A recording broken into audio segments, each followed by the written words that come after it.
Assalamualaikum warahmatullahi wabarakatuh. Waalaikumsalam warahmatullahi wabarakatuh. Bismillahirrahmanirrahim. Alhamdulillahi rabbil alamin. Wassalatu wassalamu ala ashrafil anbiya'i wal mursalin, Sayyidina wa maulana Muhammadin wa ala alihi wa ashabihil mujahidin at-tahirin. Amma ba'du, subhanaka la ilma lana illa ma 'allamtana innaka antal alimul hakim. La hawla wa la quwwata illa billahil aliyyil azim. Saudara-saudara kaum muslimin, terutama adik-adik para remaja dan pemuda yang saya cintai.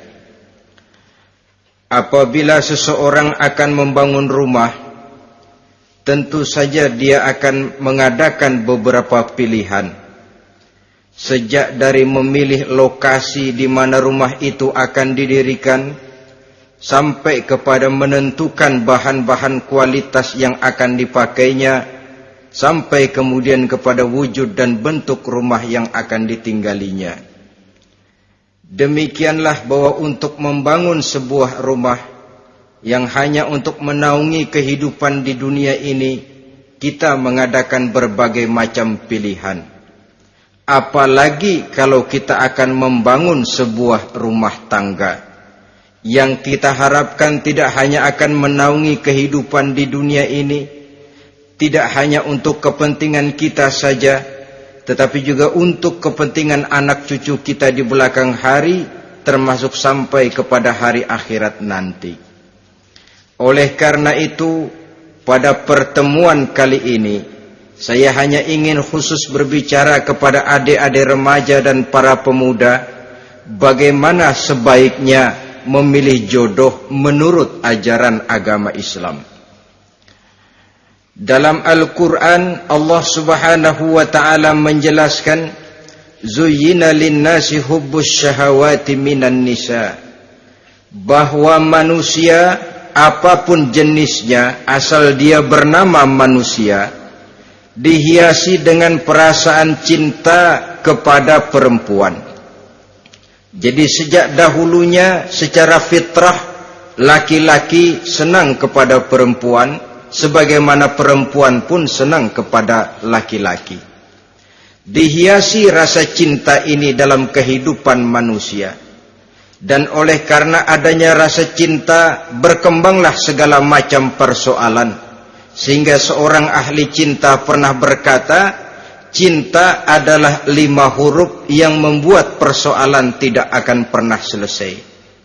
5 huruf yang membuat persoalan tidak akan pernah selesai-selesai. Tetapi dalam kehidupan sehari-hari sering kita saksikan bahwa cinta ini bisa mendorong, memberikan motivasi yang baik, dan cinta ini pun bisa juga memberikan dorongan yang tidak baik. Oleh karenanya, apabila cinta itu ibarat setetes embun yang jatuh di bumi yang subur, akan tumbuhlah di atasnya aneka ragam bunga-bungaan yang harum semerbak, indah mewangi, sedap dipandang orang, menebarkan rasa aman, damai, sentosa, dan begitu selanjutnya.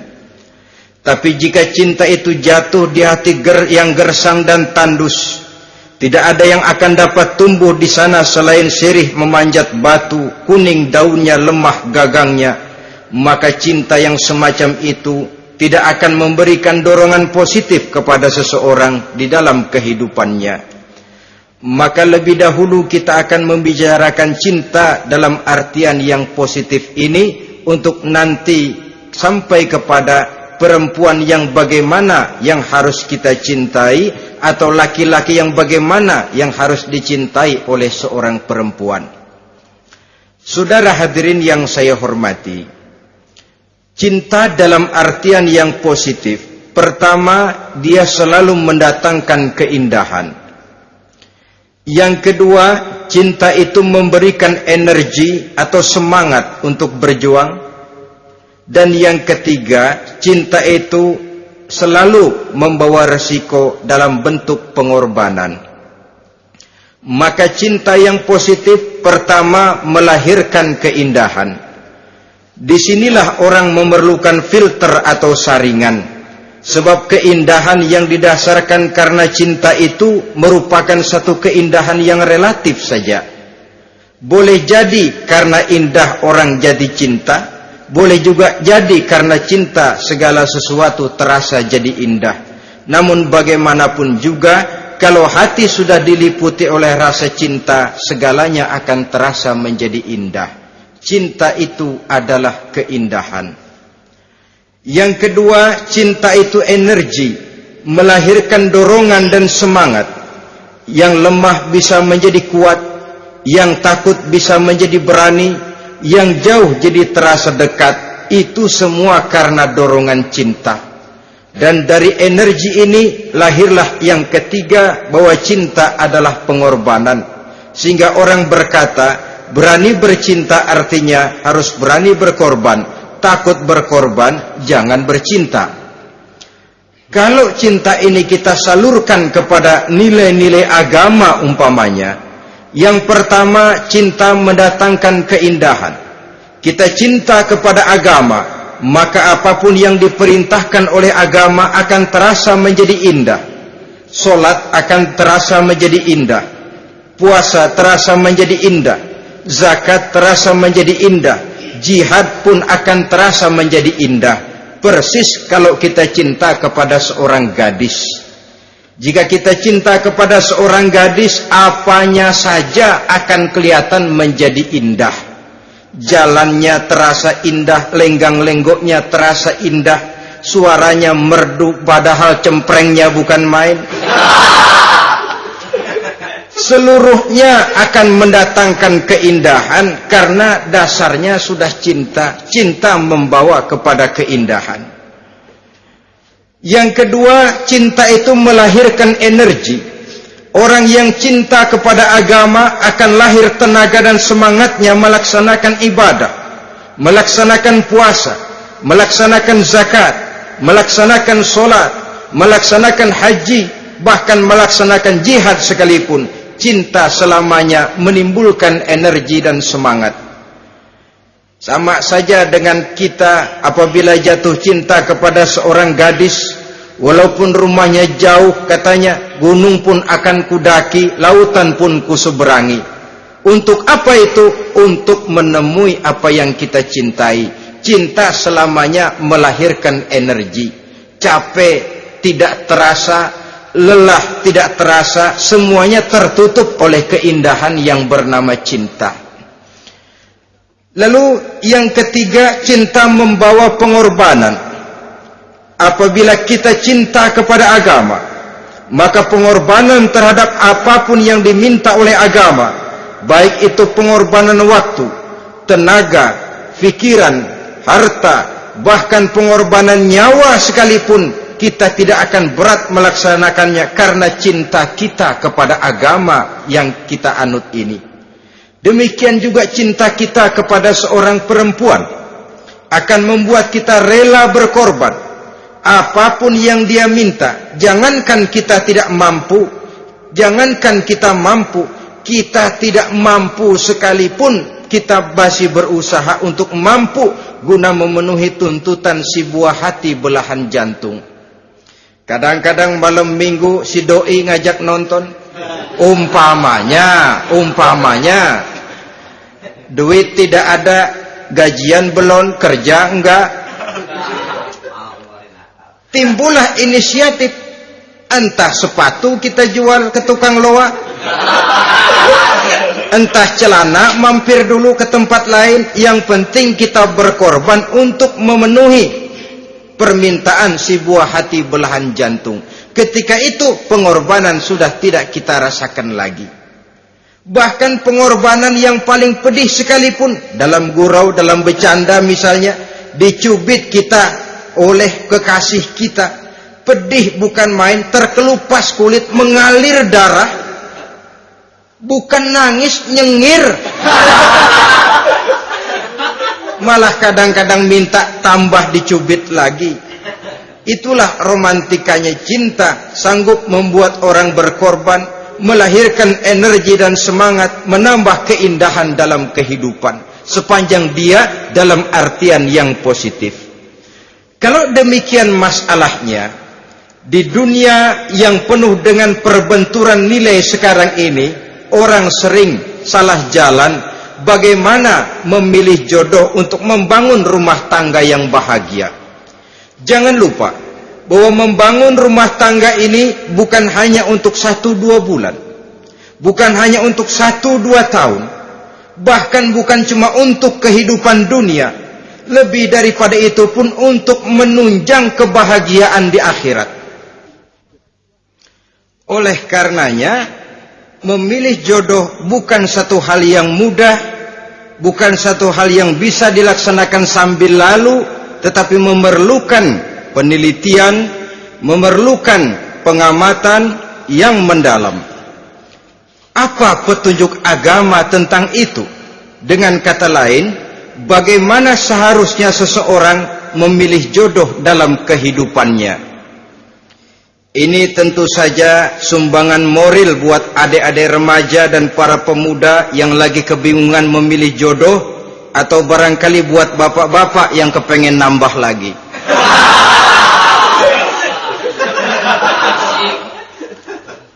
Mohon maaf kepada ibu-ibu, saya tidak menganjurkan, cuma ngajarin. Yang pertama, menurut Nabi, nikahilah perempuan itu karena rupanya, karena hartanya, karena keturunannya, dan karena agamanya. Ada 4 motif utama di sini. Pertama, memilih jodoh, lihatlah rupanya. Lagian siapa yang kepengen dapat jodoh rupanya nggak karu-karuan? Cari rupa yang cantik, indah, dan menawan. Namun jangan lupa, saya katakan di zaman di mana sering terjadi benturan nilai seperti sekarang ini, orang sulit untuk mendapatkan keaslian. Di mana teknologi sudah sedemikian canggih, di mana ilmu kedokteran sudah sedemikian maju, maka berbagai macam rupa bisa dibentuk dengan apa yang dinamakan operasi plastik misalnya. Yang pesek bisa dibikin mancung, kuping yang kelebaran bisa dibikin sedang, pipi yang kembung sebelah bisa dibikin rata, janggut yang tidak menarik bisa dibikin bak lebah bergantung katanya. Oleh karena itu, kalau pilihan hanya tertuju kepada rupa yang cantik saja semata-mata, kita sudah melakukan satu kesalahan yang sangat besar. Sebab apa? Diperingatkan oleh Nabi melalui hadis Ibnu Majah, Bazar dan Baihaqi dari Ibnu Umar. Janganlah kamu kawini seorang perempuan karena kecantikannya, sebab kecantikan boleh jadi akan mencelakakan. Jangan juga kamu kawini perempuan karena hartanya, sebab kekayaan biasanya akan mendatangkan kesombongan. Tetapi kawinilah karena agama dan akhlaknya, karena itulah yang akan membawa kepada kebahagiaan. Saudara-saudara kaum muslimin, terutama adik-adik remaja dan para pemuda, dikala usia puber, apalagi mata baru terbuka, awal balik namanya, remaja sering kehilangan filter. Pokoknya asal ngelihat rupa yang sudah lemot, denok, geboy, pikiran pun hanyut, malam terkenang, siang terbayang, tidur tak nyenyak, makan tak enak katanya, selalu terbayang wajah si doi. Dikala itu orang kehilangan pertimbangan bahwa rupa yang cantik kadang-kadang sering menipu. Diriwayatkan oleh Imam Ibnu Abbas, satu hari ketika sedang kumpul dengan para sahabat, lewatlah orang dengan potongan ya, potongan orang kaya. Kelihatan kan, orang kaya sama orang miskin jalannya aja lain kan? Jalannya saja, jangan gaya hidupnya, jalannya saja lain. Liwat dia. Rasul bertanya kepada seorang sahabat, menurut pendapatmu bagaimana orang yang lewat itu? Kata sahabat, oh, yang lewat ini ya Rasul, kalau dia meminang perempuan pasti diterima. Kalau dia menolong orang pasti berhasil. Kalau dia ngomong pasti didengerin. Kenapa? Orang kaya. Orang kaya ya Rasul. Kalau dia minang, perempuan mana yang kagak bisa menerima kalau dipinang oleh orang kaya, biar mukanya udah belipet kayak dompet tanggung bulan. Kalau memang duitnya banyak, nggak kelihatan tuh muka yang belipet, yang kelihatan duit. Kalau dia nolong orang, pasti berhasil apa yang dia tolong itu. Kalau dia ngomong, pasti didengerin orang, walaupun omongannya biasa-biasa saja. Kenapa? Orang lihat penampilannya. Sudah, ketika orang itu lewat, beberapa lama kemudian lewat lagi seseorang yang kelihatannya miskin. Rasul tanya lagi, kalau orang ini, bagaimana pendapat kamu? Wah, potongan begini sih Rasul. Kalau dia minang, orang tolak. Siapa yang mau kawin sama kere begini? Kalau dia nolong orang, pasti nggak berhasil. Kalau dia ngomong, kagak bakalan ada yang mau dengerin. Siapa yang mau dengerin orang susah ngomong? Setelah orang itu lewat, apa kata Rasul? Orang yang terakhir, yang lewat ini, yang barusan lewat, jauh lebih baik dari yang pertama yang lewat tadi. Jauh lebih baik. Maksud dari ucapan ini, Rasul sebenarnya mendidik para sahabat jangan tertipu oleh penampilan. Sebab penampilan tidak selamanya mencerminkan keaslian. Apalagi di zaman sekarang, salon di mana-mana bejibun. Alis mata bisa dibikin, pipi bisa dicat, yang pinggir kuning, yang tengah merah, di sebelah merah ada yang kehitam-hitaman, persis orang kepentok tiang listrik.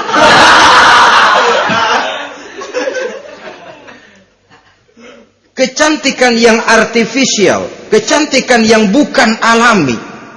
Karena itu silakan saja cari yang cantik, tapi jangan terpaku sampai di situ. Sebab kecantikan di samping dia mudah berubah oleh pergeseran masa dan pertukaran waktu, ternyata penampilan tidak selamanya mencerminkan keaslian. Lain hari seorang sahabat pernah mengadu, "Ya Rasul, ada apa? Inna imraati la turaddu yadul lamis." Ya Rasul, istri saya tidak pernah menolak tangan orang laki yang menjamahnya, mengajak salaman kepadanya. Apa jawab Rasul? Ceraiin aja.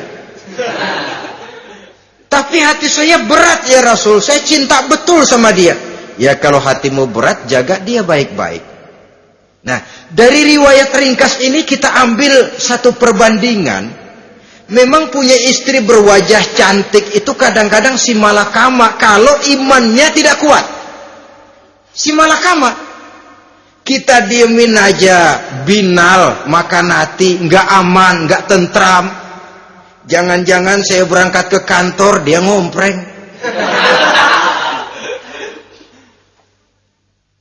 Buah si malakama, seperti orang tadi, ya Rasul. Istri saya kelihatannya, sebenarnya tidak negatif maksudnya ini, cuma bersalaman, tapi terlalu ngobrol. La turaddu yadul lamis, tidak pernah menolak orang yang ngajak salaman. Ya sekedar salaman. Tapi kan awalnya dari salaman. Kalau sudah salaman kan strum bisa ngederdet dari tangan situ. Kata Rasul sederhana saja. Ya kalau memang begitu ceraiin. Saya nggak kuat Rasul, saya cinta betul sama dia. Kalau kau tak kuat berpisah dengan dia, jagalah dia baik-baik. Ajar, didik, tanamkan rasa keagamaan di dalam hatinya. Saudara-saudara kaum muslimin, jadi rupa yang cantik tanpa didasari oleh nilai-nilai agama akan membuat seorang suami di rumah tangganya seperti si malakama. Seperti berhadapan dengan buah si malakama kalau tidak diiringi dengan nilai-nilai moral yang luhur dan bekal agama yang tangguh. akan pergi jauh dari rumah rasanya tidak aman, sedangkan di rumah saja siapa yang akan mencari nafkah, dan begitu selanjutnya. Orang tadi jelas berhadapan dengan buah si malakama, didiamkan, makan hati. Sebab maaf, kalau seorang suami sudah tidak punya rasa cemburu terhadap istrinya, itu kan yang disebut dayus. Dan dayus itu jangankan masuk surga, bau surga saja dia tidak dapat. Tapi cemburu dalam artian bukan cemburu buta, cemburu dalam artian yang wajar. Dia cemburu, akan dikerasi takut kalau istrinya minta cerai, sedangkan dia cintanya sudah kadung medok bener. Si malakama jadinya. Nah, ini juga satu riwayat yang memberikan gambaran kepada kita. Pilihan, silakan cari rupa yang cantik saja. Cari yang cantik. Tapi kalau itu dijadikan motif utama tanpa dasar-dasar agama, saya khawatir nanti rumah tangga kita akan berhadapan dengan buah si malakama. Jadi adik-adik remaja, usaha, ikhtiar, cari yang cantik, yang kira-kira nggak membosenin, supaya kita betah tinggal di rumah, supaya kita merasa ada tempat berbagi rasa, ada tempat kita bernaung. Sebab kalau nyari bini sebini-bininya mah, ya jodoh di tangan Tuhan, kagak usah nyari juga ntar datang diri umpamanya. Iya, kalau yang datang peot. Orang harus berusaha, walaupun pada akhirnya jodoh toh memang ditentukan Allah. Kan 3 hal yang kita tidak bisa menentukan itu katanya. Maut, rezeki, jodoh. Itu yang masuk mysterious problem. Problem yang misterius. Maut, misterius. Kapan kita mati, kita sendiri tidak tahu. Tahun depan, 50 tahun lagi, 100 tahun lagi, tidak pernah seorang pun diberitahu. Tapi yang pasti dia bakal datang. Kapan dan di mananya kita tidak tahu. Bisa di rumah, bisa di masjid, ya alhamdulillah. Bisa di majelis taklim, syukur. Bisa di medan perang membela agama, bagus. Pasti dia akan datang. Maut, mysterious problem, sesuatu yang kita tidak tahu kapan datangnya. Rezeki gitu juga. Sehingga orang sering bilang rezeki katanya kayak bayangan. Kita uber-uber dia lari, kita diam dia mah diam. Setengah mati kita uber-uber. Emang ukuran segitu, segitu aja. Begitu kita nggak ngapa-ngapain, datang yang bawain rezeki. Namanya rezeki itu mysterious problem. Kadang-kadang ngobek, sungsang, sumbul, udah segala tanah orang kita ukur-ukurin. Udah segala ngomong sudah nggak ada yang loh, terus udah buta. Tapi memang bayangan, kalau belum rezeki ya belum. Kadang-kadang nyari kode sampai tidur di kuburan, belepotan tanah kuburan loh. Yang aneh lagi kadang-kadang orang gila ditanyain. Allahu Akbar, ini kode-kode zaman sekarang ini. Sampai orang waras nanyain orang gila, itu gimana itu? Ini sudah efek yang betul-betul negatif. Sudah jelas orang gila kok ditanya. Apa kira-kira yang nanya nggak lebih gila dari yang gila itu?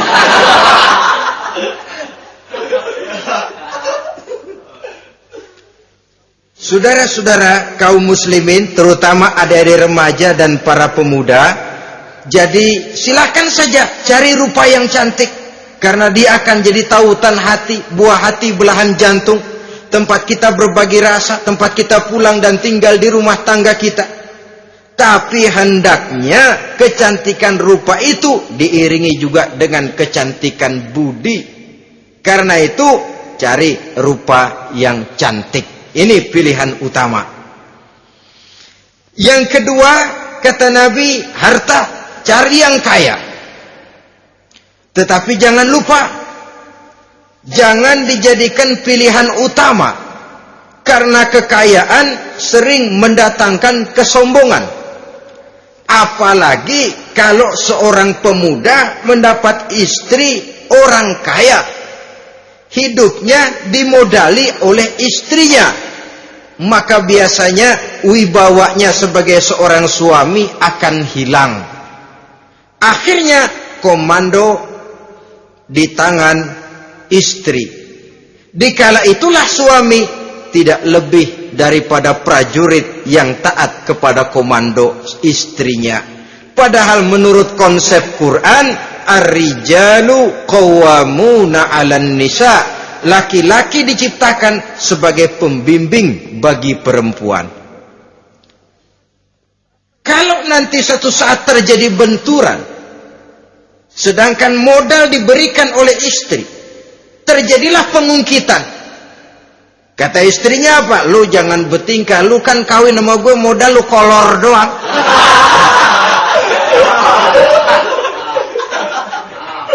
Kalau sekarang bertingkah, silakan keluar rumah.